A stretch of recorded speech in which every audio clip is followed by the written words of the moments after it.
मथुरा के कारागार में वो रात्रि असामान्य थी। अंधकार गहन था, किंतु उस अंधकार के भीतर भी एक दिव्य उजास सांस ले रहा था। देव की शिलाखंड समान शांति में लीन थी और वसुदेव मौन भाव से बैठे थे, जैसे समय स्वयं किसी महान रहस्य की प्रतीक्षा कर रहा हो। उसी क्षण कारागार की नीरवता को चीरते हुए वसुदेव और देवकी को स्वप्न और जागृत अवस्था के मध्य एक अलौकिक अनुभूति हुई। आकाश से प्रकाश की धारा उतरी। 4 भुजाओं में शंख, चक्र, गदा और पद्म धारण किए भगवान विष्णु प्रकट हुए। उनके साथ तेजस्विनी, रहस्यमयी योग माया भी थी, जिनकी आंखों में सृष्टि का रहस्य झिलमिला रहा था। भगवान विष्णु ने मंद मुस्कान के साथ कहा, हे वसुदेव, हे देवकी, अब वो समय आ गया है जब अधर्म का भार धरती से उतरेगा।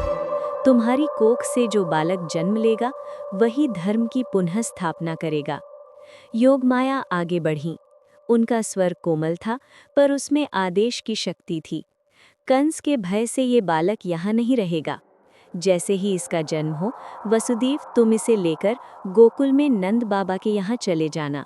वहाँ जो कन्या जन्मी है, उसे यहाँ मथुरा में ले आना। वही मेरी लीला होगी। ये सुनकर वसुदेव के मुख पर चिंता की रेखा उभर आई।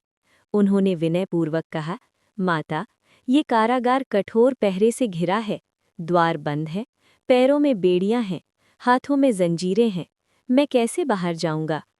योगमाया मुस्कुराई। वो मुस्कान किसी माता की नहीं, माया की अधिष्ठात्री शक्ति की थी।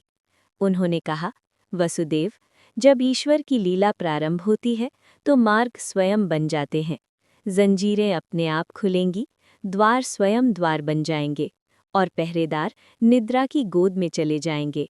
तुम केवल विश्वास रखो। उसी क्षण देवकी की गोद में एक दिव्य शिशु का जन्म हुआ।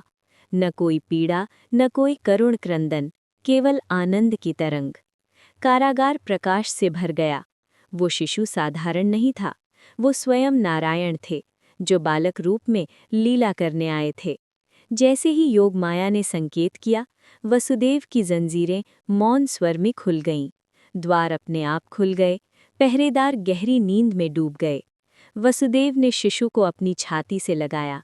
आंखों से अश्रु बह रहे थे, पर हृदय में अद्भुत साहस था। यमुना की ओर बढ़ते हुए यमुना उफान पर थी।